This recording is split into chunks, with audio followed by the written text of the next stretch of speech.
Welcome to The Bridge, where Web3 meets TradFi. I'm Evie, the founder at Soma, where we connect Web3 companies to institutions through tailored marketing strategies. And in this series, we explore what happens when a Web3 solution meets institutional demands. And today I'm going to chat with Keith Chapman, the founder of Chapman PR. He's a strategic PR leader who spent years helping companies build trust and credibility, which is a highly relevant topic in the Web3 space as well. Keith, you've worked with Web3 companies such as Centrifuge, where you had notable successes. So I'm super happy to hear your point of view on comms, PR, trust building, credibility. We can get started with the first statement, which is not all news is good news in Web3. Love to hear your thoughts.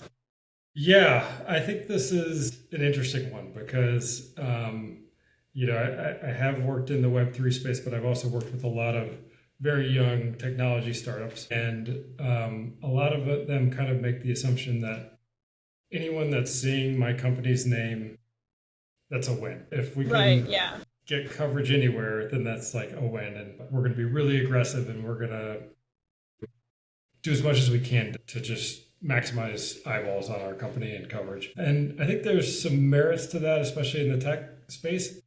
But it gets a little trickier in crypto and Web3 just because people are skeptical of crypto. They come into it, especially the people who are not crypto native. I am one of those people who's not crypto native. And so you have to really earn trust before you try to just maximize news coverage. And you have to be thoughtful, I think, about what's the story we're trying to tell? What are the things we're standing for?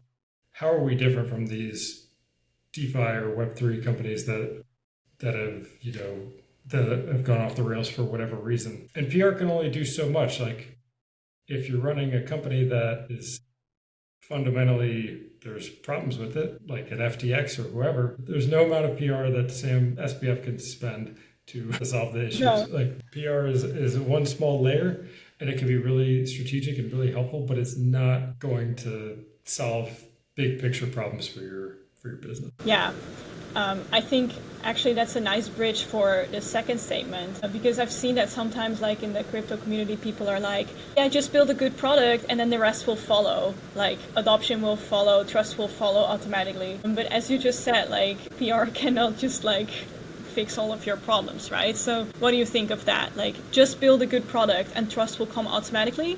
I think that's a very important piece of it. And a lot of times I speak with companies that are too early and I tell them that. And I say, like, you're going to look like you're trying to shill something if you're just putting PR out there and you don't really have the substance behind it. So I think there's validity in that. Keep the main thing and good things will come. I think there are a lot of companies that try to do too much too early in terms of PR, not necessarily in the DeFi space, but people have really good BS radar detectors, I think. And so if you're selling something that doesn't really, you can't back it up, people are going to not just tune you out then, but they're going to kind of tune you out for all time. Really? I think so. You think that can do like permanent damage? Yes. I mean, they say you only get one chance to make a first impression. And I think you can really write off customers if you're being too shilly and not coming across as authentic. So I think it is important to, I guess I would agree with that statement overall. I mean, there's nuance around it, but I think it's important to make sure you have a valid product, a company that is sustainable, that you have growth. And then let's talk about PR, because a lot of people think that PR is going to drive those things, and it's really not. It might help you for a little bit. It may improve your revenues or your clicks or whatever you're looking to get, but it's not going to be a driver for those things on its own. Yeah, so would you say like adding PR to your marketing strategy is something that adds value later on? Like what do very early stage companies, what can they do? I tell a lot of people it's a sales role in a lot of ways. You want to have a funnel of relationships. And so get out there and have coffees with reporters. Start talking to get a lunch. If you're traveling to New York or San Francisco or London, one of these big media markets, and you've seen this reporter constantly covers our space and he or she has never heard of us, just see if you can get a coffee, send them an email. Most journalists make their contact information available, whether it's on their Twitter feed or through the publication's website. And I think that's the way to think about PR the right way is like, I want to have a bunch of relationships and I want to provide value to reporters rather than what can reporters do for me? How can they get my business out there more? I really think my approach is you have to treat the reporter like a customer. You have to make it their experience. Every time that you contact with them, it's helpful, you're providing value, you are a resource that they can trust. And sometimes that means like, hey, I think this is a story. I don't know if it's going to be a story for this reporter. I know it's definitely not going to be a story for like the New York Times. I'm not going to reach out to the New York Times. A lot of times you have to have discretion in terms of what you're pitching and to what publication. If that makes sense. Do you, like, if you, for example, are like a relatively early stage, let's say a DeFi company, I mean, it sounds pretty like attractive to be targeting these really high-end news outlets. I mean, New York Times is maybe a bit more financial, but like in Web3, you have these really big ones as well. Would you say that that is like your ultimate goal to go for that? Or would you also go for like some maybe more niche or smaller news outlets? Would that also add value? Yeah, it's a great question. I think like let's just take it from a reporter's perspective. Let's say that you're a reporter at Bloomberg or New York Times, and you're covering crypto. You know, if you get a pitch from a company and you think, oh, this is an interesting pitch, but you do what any human would do, I'm going to Google this company, and nothing comes up, they're probably going to be like, okay, delete the email. I've never heard of these companies. Yeah, right. Or maybe you respond and say, you know, get in touch when you've raised 10 million or whatever. But any reporter is going to do their due diligence. That's what they get paid to do for a living. So I think it's good to have a bottom-up approach. And so Web3 is very complex to a general audience. So the people who are writing about it for crypto or Web3 specific audience are probably a lot more well-versed in terms of what's happening, what's going on, how different companies fit together, because they're reading to an audience that's probably more sophisticated on this topic. Those New York Times reporters are reading the CoinDesks, the crypto news. They're using that as a way to understand what's happening. They're probably friends with the reporters who work at those outlets. And so if you can get a piece of coverage in, you know, a DL News or CoinDesk or Blockworks, any of these types of publications, well, that gives you validation in the space and you reach the crypto audience, but also you're reaching the reporters higher up who are at the New York Times or Bloomberg who are reading also those publications to educate themselves.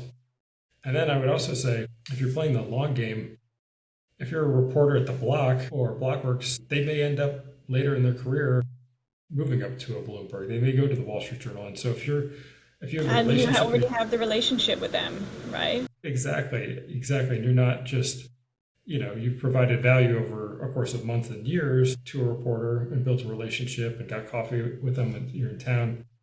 You know, you are going to have a much better chance of, you know, continuing that relationship than making a new one with some New York Times reporter, if that makes sense.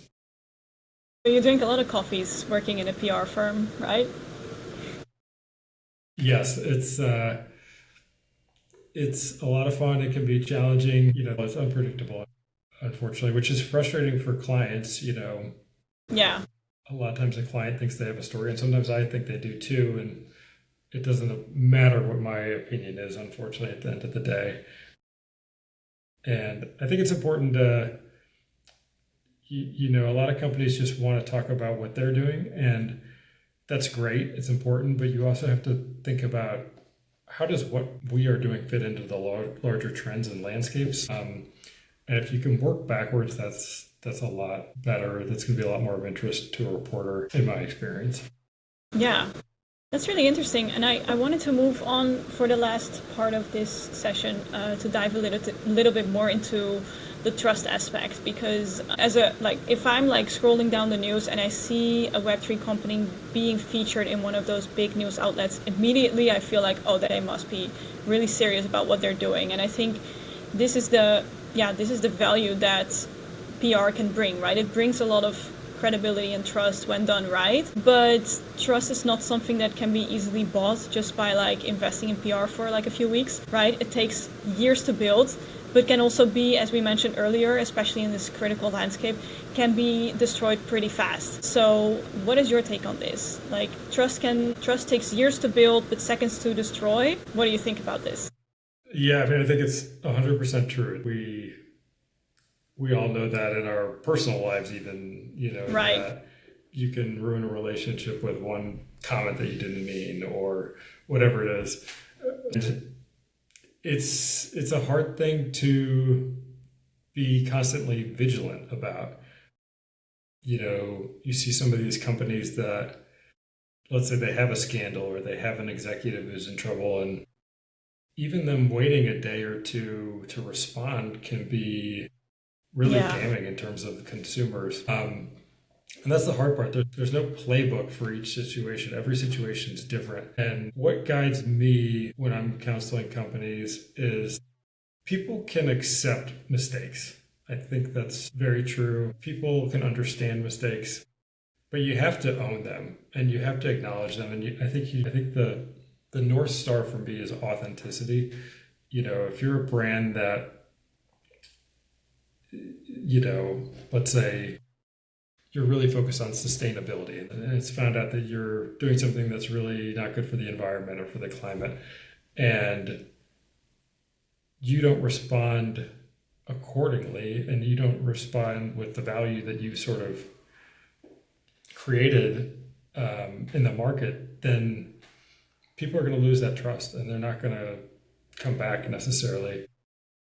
So I think you just have to be authentic. If you make a mistake, own up to it, tell people what you've done to correct the mistake and ensure it's not going to happen again. And don't wait around. And these situations do not get better. They don't blow over, right? They don't blow over by themselves. No. You start the blowing over process if you acknowledge and apologize and talk about how you're going to change moving forward.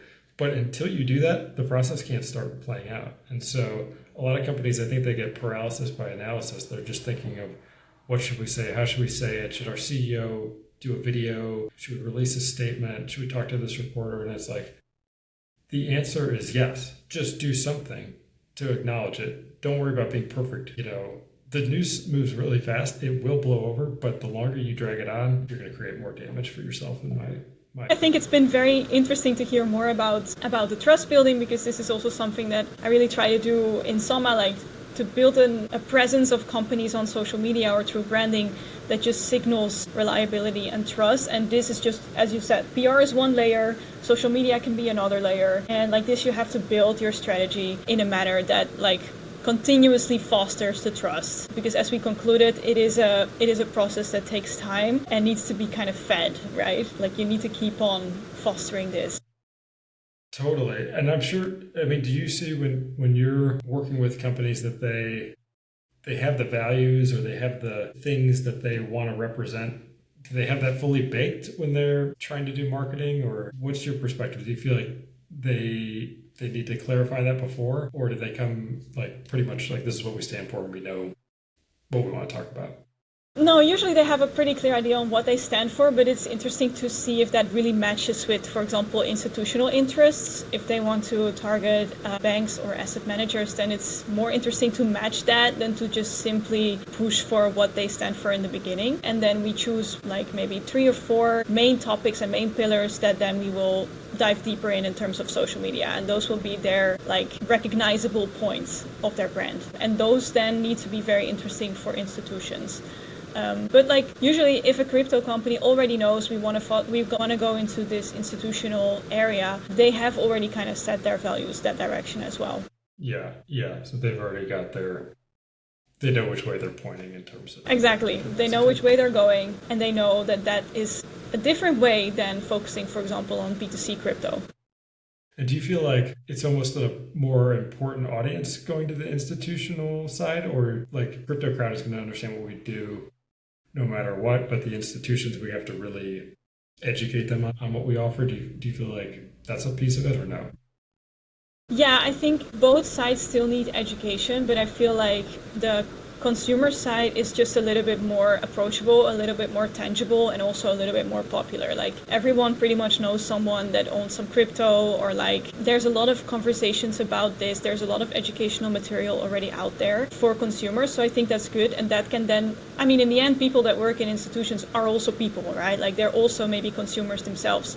So that also kind of fosters the adoption in the institutions. But in order to be adopted in institutions, you need a few more things than for consumers. Like you need more legislation, you need regulation to be in order, you need compliance standards and stuff like this. So that's why it takes much more time and also much more educational content to really like make sure that everyone in the institution understands, that the legal perspective understands, the treasury perspective understands. And also I think like it's just pretty much seeing if it really works. And I think that's something we're seeing right now. We're seeing some big institutions using the technology, and I think that really pushes it forward a bit more. Yeah, it's like the institutions condition other institutions because do they get FOMO? Fear of missing out? Probably they get FOMO, yeah. Probably they get FOMO. Like everyone gets FOMO at some point, right? Right. Yeah. You might even be a little bit late at this point, which is crazy. Thanks a lot, Keith, for sharing your perspective on PR, on comms, on trust building, and it's been really interesting to hear your thoughts. Any final notes you would like to share? No, thanks for having me.